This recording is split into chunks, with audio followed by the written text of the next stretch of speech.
Back on MorningLine. Thanks for joining us. Our guest this morning is Mayor Kim McMillan. She's on to talk to us about the Mayor's Compact on combat hate, extremism, and bigotry. This all stemming from what happened in Charlottesville, Virginia, but a much larger problem beyond just that. I'm just wondering, I mean, as mayor of Clarksville, are white supremacists welcome to come rally in your town?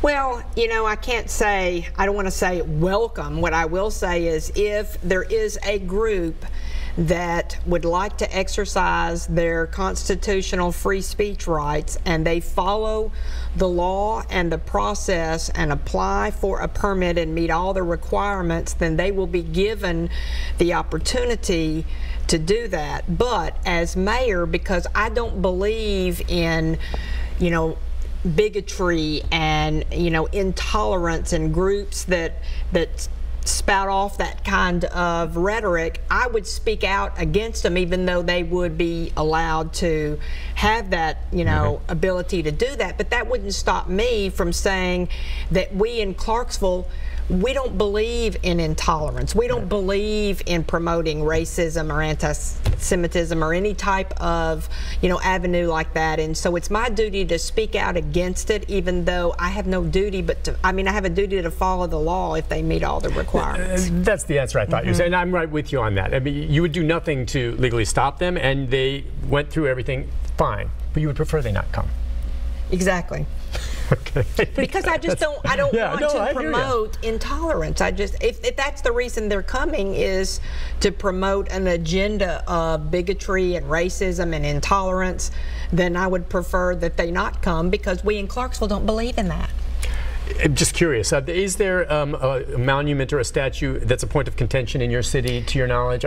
No, we haven't had any big point of contention statues like some of the other statues do. But I will tell you that Clarksville is home to what we call Fort Defiance, which was a major, you know, fort in the Civil War. Actually, Clarksville was one of the cities that was actually occupied by Confederate and Union troops. It went back and forth at Fort Defiance. So there is, we have the ability to look at the Civil War from a historical perspective. Yeah. And so we have things there that talk about the different, both the Confederate and the Union side of the Civil War. Talk about some of the other points. You said there are 10 tenants that the compact has put together. Exactly. Well, I mean, the first one is obviously that we as mayors believe that we have the obligation to expressly reject extremism, white supremacy, and all forms of bigotry. I mean, even though we have to follow the law, if they follow all the requirements, we can still speak out to basically reject that type of extremism. We want to denounce hate wherever it occurs. I mean, I think that is our duty. We're not for hate, and we want to denounce hate, and I think all mayors want to make sure they do that. We also want to ensure the public safety. That's our main duty, is to make sure that we promote public safety at the same time while making sure that we're not, you know, violating the constitutional rights of others. And that's the balance, again, that we were talking about. I just keep having problems with that. I don't know. There's going to be a clash every time when something like that happens. And you're just going to leave it to the professionals, I guess the police officers, to decide when to intervene. That's right. Well, what you can do is things like encouraging groups to maybe choose an alternative site that you don't think will cause as much disruption.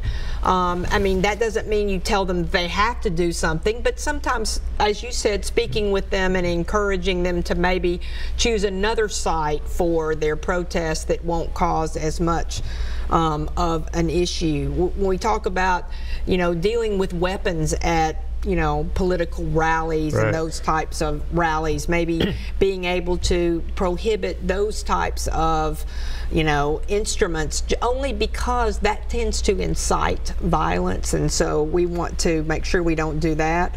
One of the other tenants is we want to make sure we have a fully resourced law enforcement and civil rights investigations of all hate crimes and domestic terrorism. So we as mayors need to work with our police departments and work with those that are in the business of investigating these types of hate crimes. And if you have to, you bring in the Department of Justice. Exactly. On that go note, to the state. Yep. Exactly. Our next caller is someone who's been involved with a lot of that, and I understand, by the way, Mayor Megan Barry is part of this group as well. Is, I know absolutely.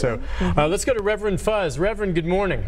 Hey, Nick. Hey. I like your mayor. I've heard about her, but I've also heard about Clarksville.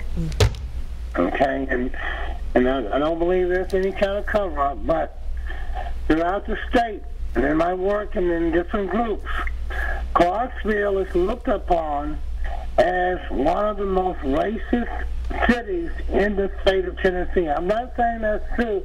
I'm just saying what the perception is. And you've got lots of folk who taught at the university who had to sue the university over race discrimination. So these things are not matching with what the conversation of the wonderful mayor is. And you got some files of the church up there, New Hope on New Hope Road, where the cross was burned in the church's yard. And the Justice Department investigated that. So how does that match with this commitment to being such a fair city? I tell people all the time, look, Nick, you can, when you say I'm not a racist, did you go to the doctor, or is that a self-diagnosis? That's my comment, that I don't mean you harm. Thank you, Reverend. Well, now, and we know, and he's right. The Reverend is Clarksville correct. Has had issues. The police department had racial issues. He talked about some situations with the university. You've been mayor there now for 7 years, and I know I think, want to go in there and try to address some of those changes. But how do you answer his question, and have you seen things improve there? I assume absolutely. You'll say yes. But first of all, and I say that, because it's documented. We can say, when I became mayor, we had had a history of a number of lawsuits, EEOC lawsuits with the police department. We had other issues at the university involving those types of situations. But what it takes is having an upfront attitude and being able to speak out against it. I can tell you now that in the last couple of years, we have had 0 EEOC claims made on the basis of racism. We have no lawsuits right now over the basis of our police department on any racism issue. What was it you did differently? What is it you did? Because I think that's fair for you to say, because you came in, because is going back a ways, and Reverend Fuzz knows, he's followed it. Yeah. There were some real problems. You've come in, and I was about to say the same thing. We did some news stories on it, and in recent years, I haven't seen that out of Clarksville. And so, when you went in, you knew there were problems, and some of them were already being addressed, but what did you do? Because part of it is not just speaking out. Did you can a bunch of people? Did you get people fired? What did you do? Trust me, there's a racist in office. I understand they need to be gone yesterday. Exactly. So that's what I said. I think if you come out and you publicly say, we will not tolerate racism of any form, and if we find that it's happening, they're out of here. Our police chief takes that very attitude with respect to all of the officers that work for him. So what we've done is we've made sure that people know we're not going to tolerate it. I mean, for example, one of the first things I did the very first year I was mayor, although I did this when I was in the state legislature, but I said, I want to march with my friends from the NAACP in the Martin Luther King Day march that they have every year. And so I'm right up front. I march because I'm out there to say to people, we're not going to tolerate this type of racism. And it makes a difference. When people see leadership from the top, when people know that you're not just saying, but you're actually doing, then all of a sudden that makes a difference, because people realize it won't be tolerated. And they know that as mayor and as our police chief, we won't tolerate that type of behavior, and that's why it's not happening anymore. Yeah, and I would imagine many of your constituents happen to be African American who did vote for you because of some of what you went along that route. Exactly. They know that I come, they'll tell me every year, you're the first mayor that marches with us every year in the annual Martin Luther King Day March, and I'm happy to do it. I want to do it. It means a lot to me. And I know that does mean to you. Did you expect experience when you did that any blowback from some of the more negative aspects of folks that are in the town? I didn't. And you know why? Because I just believe that sometimes it's like the Reverend Fuzz said, it's perception. And sometimes you have to go through and bust the perception by saying that's all it is perception. It may not really exist if you get there and you bust that bubble. And I feel like that's what I try to do. That's what I try to get my people to do, is say, just because people think that there's a lot of racism, let's go in and let's make sure that there isn't, and we'll do whatever we have to do to make sure that it's not existing. And I feel relatively comfortable. I mean, you can't change people's long-held attitudes that they've had for years and years and years, but what you can do is project, the image that as mayor, I just won't tolerate it in my city.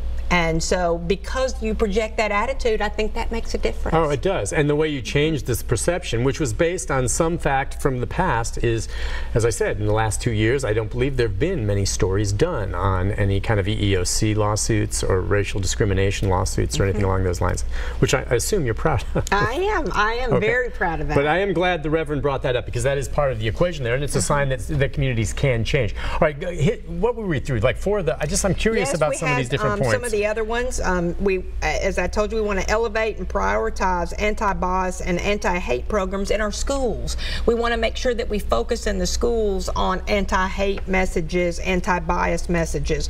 We want to target communities and bring together civic and community leaders to build trust. It's important to say, let's bring everybody together. That's what we did, following along with what I know that Mayor Berry did in Nashville. But after one of the incidents that occurred somewhere else in our country, we organized something, and I think maybe some people from your station came to promote it, to say, let's come together, let's bring all sides, let's have a public forum and allow the public to come and see why we don't think this type of racism should exist in our city if it does. We did that. You've got to continue to not hide from the fact, but get out there and say, if it's happening, come tell me what it is. That's what I urge everybody. I say, if you think there's a problem in our community with any type of racism, intolerance, come and tell me about it. Let's investigate it. Let's find out if it's really true, and if it is, we'll put a stop to it. Take a break on that note. When we come back, more phone calls, our final segment with the mayor. We're talking, as you see, Ask the Clarksville Mayor. Well, specifically what we're talking about is the mayor's compact to combat hate, extremism, and bigotry. She's one of more than 250 mayors from the U.S. Conference of Mayors, and is part of, 4 or 5 here in the state of Tennessee has joined that compact after what happened in Charlottesville. And I just like what I hear you saying. We'll take a break. We'll be back with more right after this.